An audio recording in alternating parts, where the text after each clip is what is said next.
Kanisa nchini limeshauriwa kuwajali, kuwatunza na kuwasaidia wajane, wagane, yatima na makundi kama hayo ili kujua changamoto zinazowakabili na kusaidia kuzitatua kwa kuwa huzikosa pindi wanapohitaji msaada. Akina mama wote, chama cha Yesu.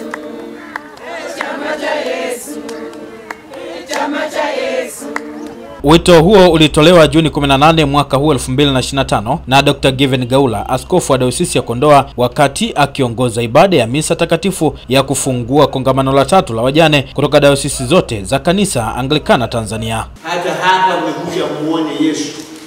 Tusimfuate Yesu tu atufanyie miujiza ya utajiri. Atatubariki, siseme asitubariki. Mungu atakubariki, lakini sio objective kubwa. Yaani sio ndo lengo, lisiwe ndo lengo. Mungu anajua anahitaji kula, Mungu anajua anahitaji kuvaa, Mungu anajua anahitaji nguo, Mungu anahitaji nyumba ya kuishi, lakini ili nimtumikie.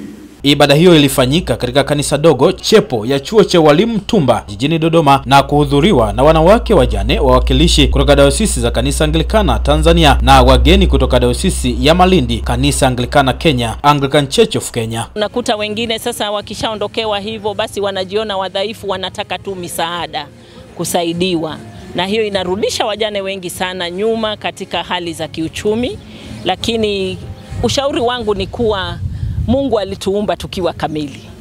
Na kuondokewa sio mwisho wa mambo yote, kwa sababu kuna watoto bado wanakutegemea, kuna jamii na kutegemea, kuna jamaa pia wanakutegemea, taifa, kanisa. Wajane wa Kanisa Anglikana Tanzania waliwasilisha kwa serikali baadhi ya changamoto zinazowakabili, ikiwemo kukosa fursa za kupata huduma ya elimu ya haki zao, wataalamu wa afya ya akili na kukosa fursa za mikopo katika jamii kama kundi maalum ndani ya kanisa na jamii kwa ujumla. Na masuala ya ujasiriamali, fursa zitolewe kwa kazi zote katika maeneo yetu yote ya nchi yetu.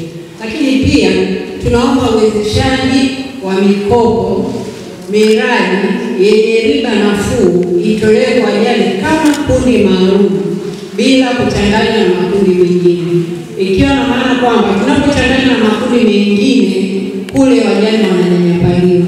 Mbunge wa jimbo la Mpwapwa na muhasibu wa Kanisa Anglikana Tanzania Lay Canon Mheshimiwa George Malima alisema baadhi ya jamii nchini zimekuwa zikiendeleza desturi na tamaduni ambazo hudhalilisha au kushusha utu wa watu, kiwemo wajane, wagane na yatima. Hata hii mikopo ambayo inatolewa kwenye halmashauri ya Mama Samia, ambayo inatolewa kwa wanawake, kundi la kinamama, lakini vijana na wenzetu, watu wenye changamoto au watu wenye ulemavu au watu wenye mahitaji maalum, lakini pia tuongeze kundi la wajane.